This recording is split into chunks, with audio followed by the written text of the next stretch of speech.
जय हिंद बंधुरा welcome to our channel GS master class. और आज के আমরা নিয়ে এসেছি WBSSC group C and D. ঠিক আছে, মক টেস্ট। তো এই যে মক টেস্ট আছে এটা মক টেস্ট নম্বর 23। তো অলরেডি আমরা মক টেস্ট 1 থেকে 22 পর্যন্ত এই চ্যানেলটারই প্লেলিস্ট আপলোড করে দিয়েছি। তো সেটা দেখে না থাকলে অবশ্যই এই চ্যানেলটার playlist group C and D সেখান থেকে দেখতে পারো। এছাড়াও এই ভিডিও ডেসক্রিপশনে আমি লিংক দিয়ে দেবো, সেখান থেকেও তোমরা দেখতে পারবে। ঠিক আছে, তো আজকে যেটা আলোচনা করবো সেটা হচ্ছে সেরা 30টি প্রশ্ন যেগুলো বিভিন্ন কম্পিটিটিভ পরীক্ষায় এসেছে, অর্থাৎ বিগত পরীক্ষায় এসেছে, অর্থাৎ পিওয়াইকিউ। ঠিক আছে, তাহলে এই প্রশ্নগুলো হচ্ছে গ্রুপ সি এন্ড ডি এর বেশ বাছাই করা প্রশ্ন। তো তোমরা দেখলেই অবশ্যই বুঝতে পারবে। তো ভিডিওটা সম্পূর্ণ দেখবে। ঠিক আছে, তো চলো শুরু করি। আর হ্যাঁ, চ্যানেলটা সাবস্ক্রাইব করে না থাকলে অবশ্যই সাবস্ক্রাইব করে নাও পরবর্তী ভিডিও বা নোটিফিকেশনের জন্য। এই তো পাশের যে সাবস্ক্রাইব বাটন আছে সেটাই। হ্যাঁ ঠিক আছে, থ্যাংক ইউ। চলো শুরু করি। আজকে প্রথম সেকশন, এখানে দুটো সেকশন থাকবে, একটা হচ্ছে ইংলিশ আর সেকশন 1 ইংলিশ, আর সেকশন 2 যেখানে থাকবে জিএস বা জিকে পার্টটা যেটা আছে সেটা থাকবে সম্পূর্ণ নতুন সিলেবাসের ওপর। ঠিক আছে, তাহলে এক্ষেত্রে যেটা আছে সেটা হচ্ছে ইংলিশে থাকবে টোটাল 10টা প্রশ্ন। ঠিক আছে, তো চলো শুরু করি। প্রথম প্রশ্ন আছে ফিল ইন দ্য ব্ল্যাঙ্কস। তাহলে ফিল ইন দ্য ব্ল্যাঙ্কস বলছে we must comply the rules and regulation. ঠিক আছে, 4টা অপশন দেওয়া আছে, 4টা অপশনের মধ্যে সঠিক উত্তর কী হবে? তাহলে আচ্ছা, তোমরা বলে রাখি যে তোমরা প্রত্যেকেই আনসার নিজেরা করার চেষ্টা করবে। ঠিক আছে, প্রথমে, এবং তোমাদের স্কোর কত হচ্ছে এই স্কোরটা কিন্তু অবশ্যই কমেন্টে জানাবে। ঠিক আছে, তোমাদের স্কোর কত হচ্ছে। তাহলে ফিল ইন দ্য ব্ল্যাঙ্কস বলেছে যে we must comply the rules and regulation. তাহলে সঠিক উত্তর কী হবে? কোন অপশনটা হবে যেটা কমপ্লাইয়ের সাথে বসবে? তাহলে এক্ষেত্রে যেটা সঠিক উত্তর হবে, সঠিক কী হবে? Comply with. ঠিক আছে, কমপ্লাই উইথ। তাহলে একটু যদি এক্সপ্লেনেশন দেখি, তাহলে কমপ্লাই উইথ যেটা আছে এটা হচ্ছে কি ফিক্সড প্রিপোজিশন, কমপ্লাই উইথ। ঠিক আছে, তাহলে এই যে কমপ্লাইয়ের সাথে উইথ আসছে, তাহলে এই কমপ্লাই উইথ মানে কি হবে? কমপ্লাই উইথ মানে হচ্ছে ওবে করা বা ওবে মানে মান্য করা। ঠিক আছে, মান্য করা বা অনুসরণ করা। ঠিক আছে, তাহলে মান্য করা বা অনুসরণ করা, এটা মানে কি আমাদের অবশ্যই নিয়ম কানুন, উই মাস্ট কমপ্লাই উইথ। ঠিক আছে, দ্য রুলস অ্যান্ড রেগুলেশন, আমাদের অবশ্যই নিয়ম কানুন মানতে হবে। ঠিক আছে, তাহলে কমপ্লাইয়ের সাথে কি হচ্ছে? উইথ। নেক্সট 2 নম্বর বলছে ফিল ইন দ্য ব্ল্যাঙ্কস আবার এসছে। এখানে বলছে I will never dash what he did to me. ঠিক আছে, I will never dash what he did to me. 4টা অপশন দেওয়া আছে, এটা ফেজাল ভার্ব হিসাবে দেওয়া আছে। তাহলে এই 4টা অপশনের মধ্যে সঠিক উত্তর কি হবে? তাহলে 4টা অপশনের মধ্যে যেটা সঠিক উত্তর হয়ে যাচ্ছে সেটা কি গেট ওভার। গেট ওভারের মানে কি? তাহলে এই যে 4টা অপশন যেটা আমরা একটু দেখে রাখবো, তাহলে গেট অফ যেটা আছে সব থেকে প্রথম যেটা দেখবো সেটা হচ্ছে গেট অফ। গেট অফ মানে হচ্ছে কোনো স্থান ত্যাগ করা বা শাস্তি থেকে মুক্তি পাওয়াকেও গেট অফ বলা হয়। ঠিক আছে, তোমরা পারলে লিখে দেবে। ঠিক আছে, কোনো স্থান ত্যাগ করা বা শাস্তি থেকে মুক্তি পাওয়া, শাস্তি থেকে মুক্তি। ঠিক আছে, আমি শর্ট লিখছি, তোমরা লিখে নেবে। গেট ইনটু, তাহলে আর গেট ইনটু মানে হচ্ছে কোনো কিছুর ভিতরে প্রবেশ করা বা সমস্যায় জড়িয়ে পড়া। ঠিক আছে, কোনো কিছুর ভিতরে প্রবেশ করা বা সমস্যায় জড়িয়ে পড়া, সেটা মিনিং হচ্ছে গেট ইনটু।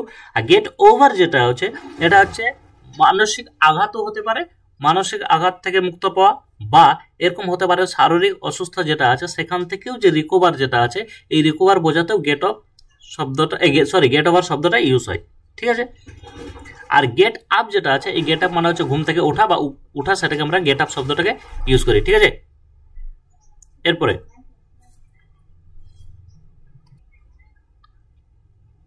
ঠিক আছে, তাহলে এরপরে আসছে আমরা কোশ্চেন নম্বর 3। ঠিক আছে, কোশ্চেন নম্বর 3 বলছে চুজ দ্য সিনোনিম অর্থাৎ সমার্থক শব্দ। ঠিক আছে, চুজ দ্য সিনোনিম অর্থাৎ সমার্থক শব্দ প্রুডেন্ট। তাহলে প্রথমে আমাদের যেটা জানতে হবে সেটা হচ্ছে প্রুডেন্ট। এই যে প্রুডেন্ট যেটা আছে, প্রুডেন্টের মিনিং জানতে হবে। ঠিক আছে, তো প্রুডেন্টের মিনিং যেটা হচ্ছে সেটা হচ্ছে বিচক্ষণ বা দূরদর্শী,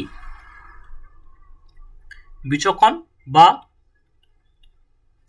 দূরদর্শী। ঠিক আছে, তাহলে প্রুডেন্ট যেটা হচ্ছে বিচক্ষণ বা দূরদর্শী। তাহলে এর 4টা অপশন আমরা দেখে নেবো। তাহলে 4টা অপশনের মধ্যে যেটা র্যাশ যেটা আছে, এই র্যাশ মানে হচ্ছে বেপরোয়া। ঠিক আছে, র্যাশ মানে হচ্ছে কি বেপরোয়া টাইপের, র্যাশ মানে হচ্ছে বেপরোয়া টাইপের। আর কেয়ারলেস মানে আমরা জানি কেয়ারলেস। ঠিক আছে, ওয়াইস মানে হচ্ছে জ্ঞানী, অ্যান্ড ফুলিশ মানে হচ্ছে বোকা। তাহলে এক্ষেত্রে যেটা সঠিক উত্তর হয়ে যাবে সেটা হবে কি জ্ঞানী।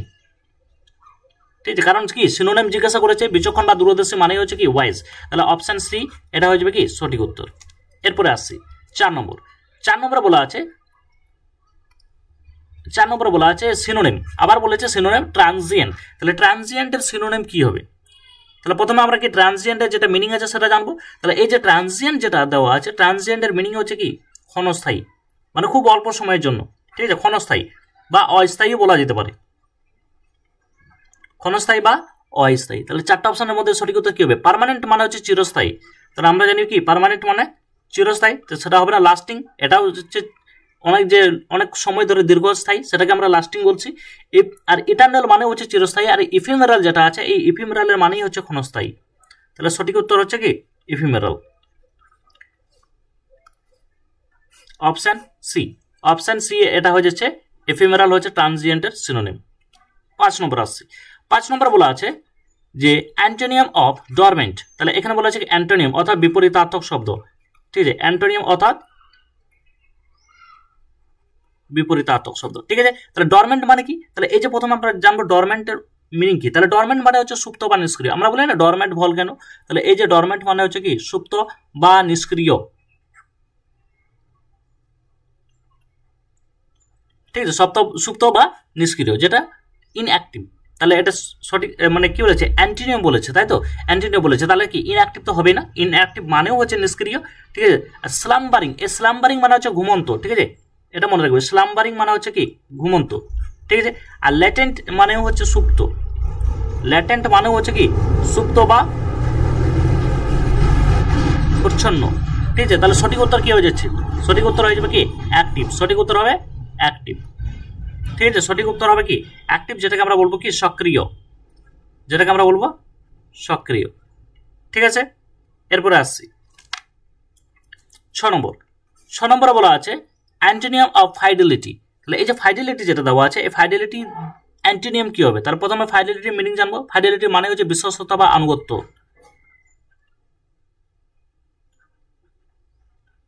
বিশ্বস্ততা বা আনুগত্য, বিশ্বস্ততা বা আনুগত্য, এটা হচ্ছে ফাইডেলিটির মিনিং, ঠিক আছে। তাহলে 4টা অপশন দেওয়া আছে, 4টা অপশনের মধ্যে সঠিক উত্তর কি হবে? লয়ালিটি মানে হচ্ছে বিশ্বস্ততা, ঠিক আছে, ডেভোশন মানে হচ্ছে ভক্তি, আর অ্যালিগিয়েন্স যেটা দেওয়া আছে এই অ্যালিগিয়েন্স মানে হচ্ছে আনুগত্য, ঠিক আছে, অ্যালিগিয়েন্স মানে হচ্ছে কি আনুগত্য। তাহলে এই যে ট্রেচারি, এই ট্রেচারি মানে হচ্ছে কি বিশ্বাসঘাতকতা বা প্রতারণা, বিশ্বাসঘাতকতা, ঠিক আছে, বিশ্বাসঘাতকতা বা আমরা যেটা বলি সেটা হচ্ছে কি প্রতারণা বা ঠকানো। তাহলে এটা যেটা হচ্ছে ফাইডেলিটি মানে হচ্ছে বিশ্বস্ততা। তাহলে এর যেটা সিনোনিম বাকি 3টা দেখতে পেলাম, তাহলে অ্যান্টোনিয়াম যেটা দেখতে পাচ্ছি সেটা হচ্ছে কি ট্রেচারি। ওকে, এরপর আসছে 7 নম্বর। 7 নম্বরে বলেছে নাইফ। এই যে বলেছে identify the correct plural form of knife. Knife যেটা আছে এই নাইফের প্লুরাল ফর্ম জিজ্ঞাসা করেছে, ঠিক আছে। তাহলে এর সঠিক উত্তর কি হবে? 4টা অপশন দেওয়া আছে, 4টা অপশনের মধ্যে সঠিক উত্তর কি হবে তোমরা অবশ্যই কমেন্টে জানাও।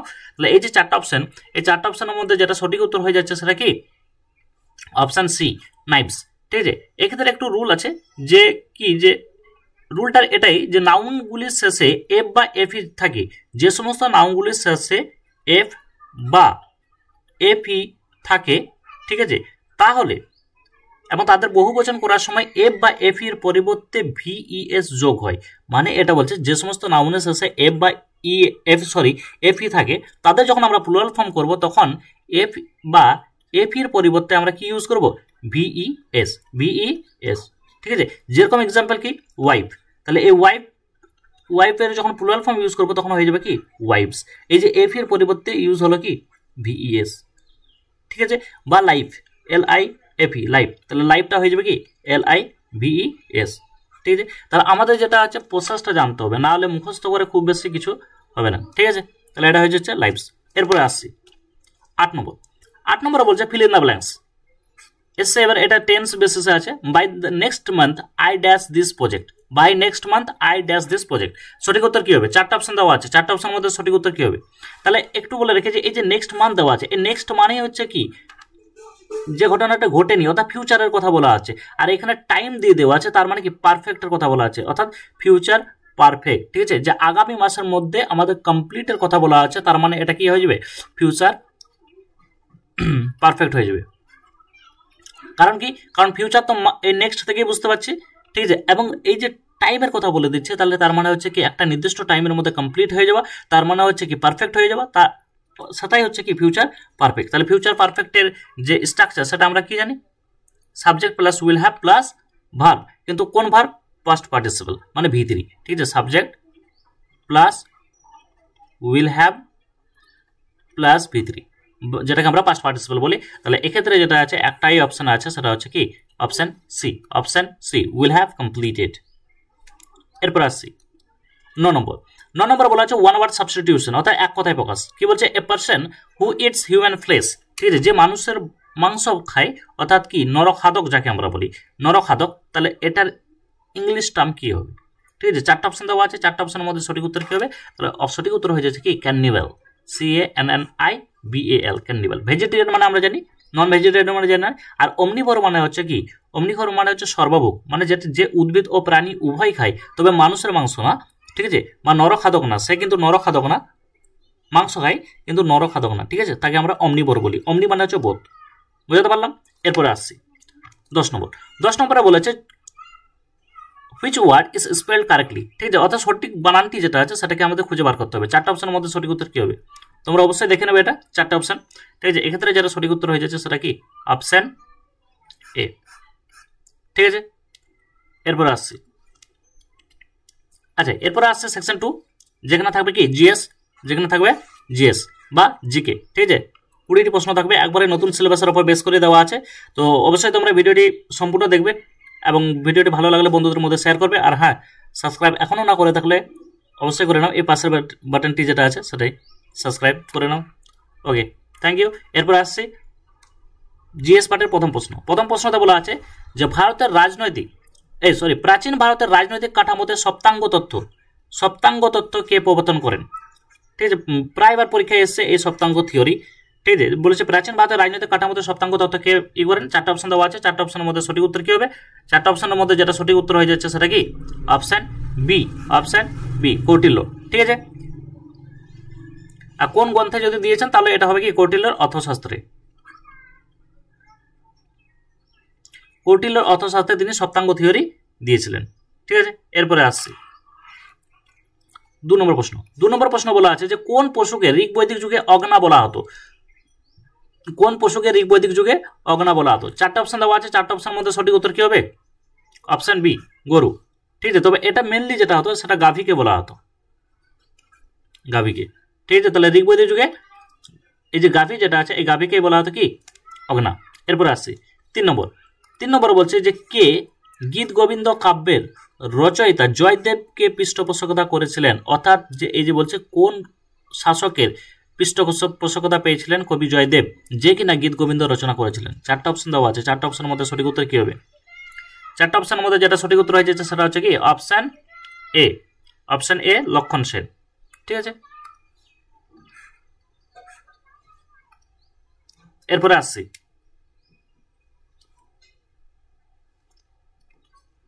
5 নম্বর প্রশ্ন। 5 নম্বর প্রশ্ন বলছে শিখদের পবিত্র স্বর্ণ মন্দির গোল্ডেন টেম্পল নির্মাণের কাজ কোন শিখ গুরু শুরু করেছিলেন? শিখদের পবিত্র স্বর্ণ মন্দির গোল্ডেন টেম্পল নির্মাণের কাজ কোন শিখ গুরু শুরু করেছিলেন? চারটা অপশন দেওয়া আছে, চারটা অপশনের মধ্যে সঠিক উত্তর কি হবে? চারটা অপশনের মধ্যে যেটা সঠিক উত্তর হয়ে যাচ্ছে সেটা হচ্ছে কি গুরু রামদাস, ঠিক আছে, গুরু রামদাস। আচ্ছা বাকি যে অপশনগুলো যদি দেখি তাহলে গুরু নানক দেব শিখ ধর্মের প্রতিষ্ঠাতা, ঠিক আছে, এগুলো দেখে রাখবে, একটু লিখে নিও। শিখ ধর্মের প্রতিষ্ঠাতা, ঠিক আছে। গুরু অঙ্গদ দেব গুরুমুখী লিপির প্রবর্তন করেন, এটা পরীক্ষায় আসে। গুরুমুখী লিপির প্রবর্তন কে করেন? গুরুমুখী লিপির প্রবর্তক, ঠিক আছে, গুরু অঙ্গদ দেব। আর গুরু অর্জন দেব, হ্যাঁ আচ্ছা গুরু অর্জন দেব এখানে দেওয়া নেই, কিন্তু এখানে যেটা আমি আচ্ছা গুরু রামদাসেরটা একটু বলে দিই। স্বর্ণ মন্দির যেটা আছে, যেটাকে আমরা বলি কি হরমন্দির সাহিব, এটা তিনি ভিত্তি স্থাপন ও নির্মাণের কাজ শুরু করেছিলেন, ঠিক আছে।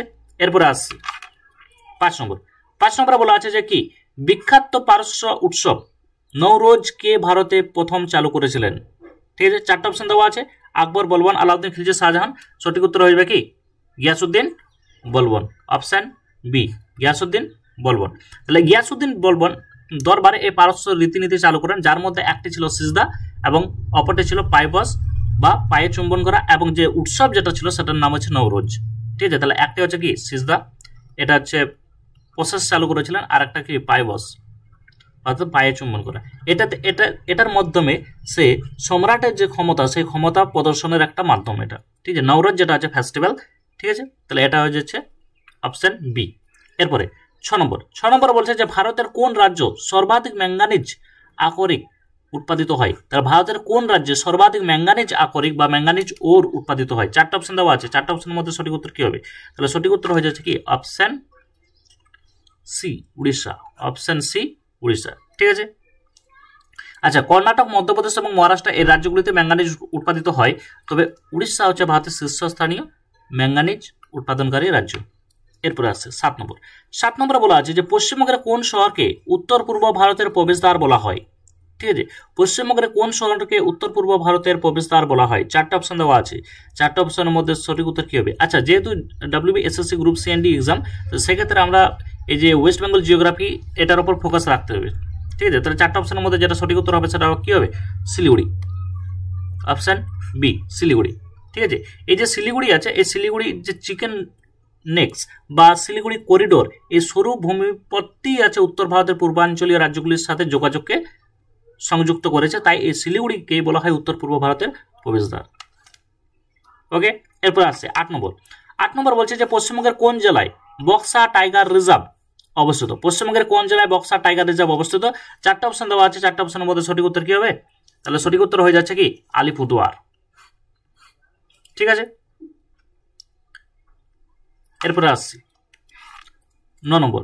9 নম্বরে বলা আছে যে লোকসভার স্পিকার কার কাছে তার পদত্যাগ পত্র জমা দেন? লোকসভার স্পিকার কার কাছে তার পদত্যাগ পত্র জমা দেন? 4টা অপশন দেওয়া আছে, 4টা অপশনের মধ্যে সঠিক উত্তর কি হবে? ঠিক আছে, তাহলে সঠিক উত্তর যেটা হয়ে যাচ্ছে সেটা কি অপশন সি লোকসভার ডেপুটি স্পিকার, লোকসভার ডেপুটি স্পিকার। ঠিক আছে। আচ্ছা, এক্ষেত্রে বলে রাখি যে ভারতের রাষ্ট্রপতি, যদি ভারতের রাষ্ট্রপতির কথা বলি তাহলে ভারতের রাষ্ট্রপতি কার কাছে দেবেন? ভাইস প্রেসিডেন্ট বা উপরাষ্ট্রপতি। ঠিক আছে, ভাইস প্রেসিডেন্ট বা উপরাষ্ট্রপতি। ঠিক আছে, ভারতের প্রধানমন্ত্রী তার পদত্যাগপত্র ভারতের রাষ্ট্রপতির কাছে জমা দেবেন, আর ভারতের প্রধান বিচারপতি তিনি রাষ্ট্রপতির কাছে পদত্যাগপত্র জমা দিতে পারেন। ঠিক আছে, এরপরে আসছি 10 নম্বর। 10 নম্বরে বলা আছে যে বিদ্যুৎ প্রবাহ এর একক কি বা ইউনিট কি?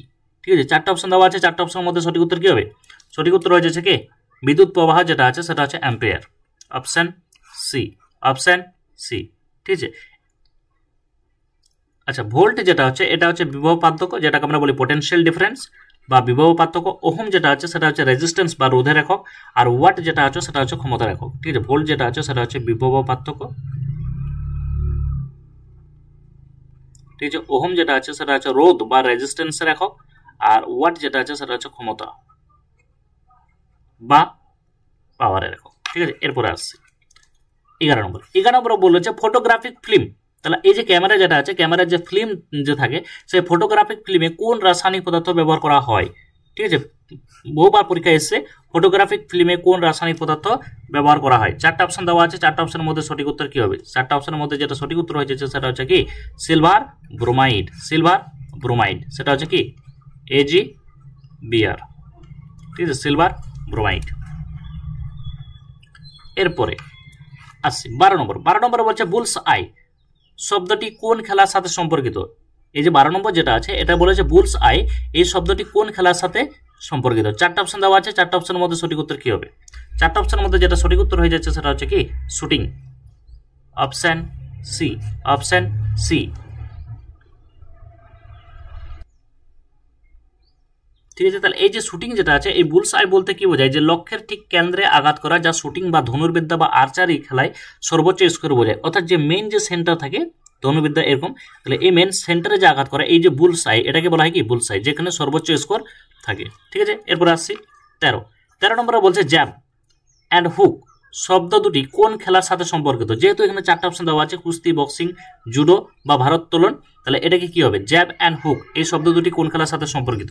তাহলে 4টা অপশনের মধ্যে সঠিক উত্তর কি হবে? তাহলে সঠিক উত্তর হয়ে যাচ্ছে কি বক্সিং। ঠিক আছে, সঠিক উত্তর হচ্ছে বক্সিং। তাহলে জ্যাব হলো বক্সিং এর সামনের হাত দিয়ে, এই যে জ্যাব যেটাকে বলছে এটা হচ্ছে সামনের হাত দিয়ে দ্রুত আঘাত করা, এবং হুক হলো কনুই ভাঁজ করে, আমাদের যে কনুই আছে সেই কনুই ভাঁজ করে পাশ থেকে আঘাত করা এক ধরনের ঘুষি। তাহলে জ্যাব যেটা আছে সামনের হাত দিয়ে দ্রুত আঘাত করা, এবং হুক যেটা আছে সেটা হচ্ছে কনুই ভাঁজ করে পাশ থেকে আঘাত করা এক ধরনের ঘুষি। তাহলে এটা হচ্ছে দুটি টার্ম যেটা বক্সিং এ ইউজ হয়। এরপরে আসছি 14 নম্বর। 14 নম্বরে বলা হচ্ছে যে ভারতের প্রথম পারমাণবিক বিদ্যুৎ কেন্দ্র বা নিউক্লিয়ার পাওয়ার স্টেশন কোনটি? 4টা অপশন দেওয়া আছে, 4টা অপশনের মধ্যে সঠিক উত্তর কি হবে? তাহলে সঠিক উত্তর হয়ে যাচ্ছে কি অপশন সি তারাপুর, যেটা কোথায় অবস্থিত? মহারাষ্ট্রে। ঠিক আছে, তারাপুর কোথায়? মহারাষ্ট্র। ইয়ারটা যদি বলে তাহলে হবে কি 1969। 1959 সালে এটি প্রথম। ঠিক আছে, কালপক্কম কোথায় না তামিলনাড়ুতে অবস্থিত। ঠিক আছে, কালপক্কম তামিলনাড়ু, তামিলনাড়ু। নরোরা, এই নরোরা যেটা আছে সেটা হচ্ছে কি ইউপিতে। আর কাইগা যেটা আছে, কাইগা এটা কর্ণাটকে। এরপর আসছি 15 নম্বর বলছে কোনটি লিঙ্গ স্টেরিওটাইপ বা জেন্ডার স্টেরিওটাইপ বা লিঙ্গগত গতানুগতিক ধারণার উদাহরণ। ঠিক আছে, এই জেন্ডার অ্যাওয়ারনেস থেকে প্রশ্ন কিন্তু থাকবে। কোনটি লিঙ্গ স্টেরিওটাইপ বা লিঙ্গগত গতানুগতিক ধারণার উদাহরণ? 4টে অপশন দেওয়া আছে। পুরুষ ও মহিলা উভয়েরই কাজ করার ক্ষমতা আছে, তাহলে এটা তো হবেই না, কারণ স্টেরিওটাইপ না, এটা গতানুগতিক ধারণা না। মহিলারা গাড়ি চালাতে পারে, এটাও না। এবার বলছে রান্না করা কেবল মহিলাদের কাজ, তাহলে এই যে কেবল শব্দটি যেটা আছে না, এই কেবল বোঝাতেই আমরা বোঝা যাচ্ছে কি যে স্টেরিওটাইপ বা গতানুগতিক ধারণা। কারণ কি বরাবরই মহিলারা রান্না করে আসছে, তার মানে এটা শুধুমাত্র যে মহিলাদেরই কাজ এরকম না। ঠিক আছে, তাহলে শুধুমাত্র এই কেবল শব্দটি দিয়েই যেটা আছে এই জেন্ডার স্টেরিওটাইপকে মেনশন করছে। ঠিক আছে, রান্না করা মহিলাদের কাজ না। এবার যদি এখানে শুধু থাকতো যে রান্না মহিলারা করতে পারে, ঠিক আছে, তাহলে সেটা স্টেরিওটাইপ হবে না। কিন্তু এক্ষেত্রে যেহেতু কেবল শব্দটা ইউজ হচ্ছে, সেই জন্য এটা হয়ে যাচ্ছে কি রান্না করা কেবল মহিলাদের কাজ, পুরুষরা ঘরের কাজ করতে পারে। ঠিক আছে, তাহলে এটাও স্টেরিওটাইপ না। এক্ষেত্রে যেটা হচ্ছে অপশন সি, কেবল শব্দটি দিয়ে পরেই যেটা আছে সেটা হচ্ছে রান্না করা কেবল মহিলাদের কাজ, এটাই হচ্ছে কি স্টেরিওটাইপ। ঠিক আছে, অপশন সি। এরপরে আসছি 16 নম্বরে বলছে যে প্রথম সফলভাবে মানব হৃৎপিণ্ড প্রতিস্থাপন, ফার্স্ট হিউম্যান হার্ট ট্রান্সপ্ল্যান্ট কে করেছিলেন? 4টে অপশন দেওয়া আছে। 4টে অপশনের মধ্যে সঠিক উত্তর কি হবে? তাহলে 4টে অপশনের মধ্যে যেটা সঠিক উত্তর হয়ে যাচ্ছে সেটা হচ্ছে কি Christian Barnard, option B Christian Barnard. ঠিক আছে, ক্রিশ্চিয়ান বার্নার্ড দক্ষিণ আফ্রিকার সার্জন ছিলেন। তিনি 1967 সালে, কত সালে? 1967 সালে। কোথাকার সার্জন? দক্ষিণ আফ্রিকার। 1967 সালের 3রা ডিসেম্বর বিশ্বের প্রথম সফল মানব হৃৎপিণ্ড প্রতিস্থাপন করেছিলেন, হিউম্যান হার্ট ট্রান্সপ্লান্ট করেছিলেন 1967 সালের 3 ডিসেম্বর। ঠিক আছে, কোথাকার সার্জন? দক্ষিণ আফ্রিকা। ঠিক আছে, আচ্ছা যদি ভারতের ক্ষেত্রে বলে তাহলে ভারতের ক্ষেত্রে কি হবে? ডক্টর বেণুগোপাল হলেন প্রথম ভারতীয় কার্ডিয়াক সার্জন যিনি সফলভাবে হৃৎপিণ্ড প্রতিস্থাপন করেছিলেন, কিন্তু কত সালে? 1994 সালে। যদি ভারতের ক্ষেত্রে বলে সেটা হয়ে যাবে কি ডক্টর বেণুগোপাল। আর উইলিয়াম হার্ভে রক্ত সঞ্চালন পদ্ধতি আবিষ্কার করেছিলেন। বেন্টিং যেটা আছে চার্লস বেস্টের সাথে যৌথভাবে ইনসুলিন আবিষ্কার করেছিলেন। কার সাথে? চার্লস বেস্টের সাথে মিলে ইনসুলিন আবিষ্কার করেছিলেন। এরপরে আসছি 17 নম্বরে বলা আছে C++, এই যে ব্র্যাকেটে দেওয়া আছে C++ কি? 4টে অপশন দেওয়া আছে। 4টে অপশনের মধ্যে সঠিক উত্তর কি হবে? তাহলে এই যে C++ যেটা আছে এটি হচ্ছে কি একটি একটি প্রোগ্রামিং ভাষা। ঠিক আছে, কম্পিউটারের যে প্রোগ্রামিং হয় সেই প্রোগ্রামেরই একটি ভাষা হচ্ছে C++। ঠিক আছে, আর এটা হচ্ছে কি object oriented programming language. Object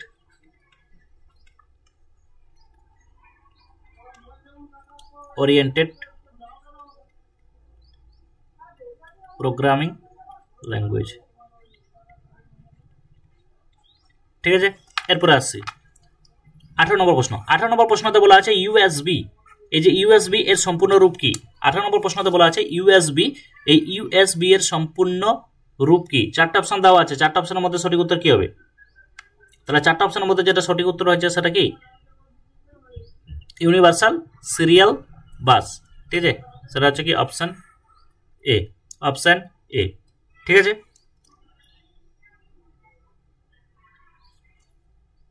আমরা জানি যে এটার মাধ্যমে কি ডেটা ট্রান্সফার করা যায়।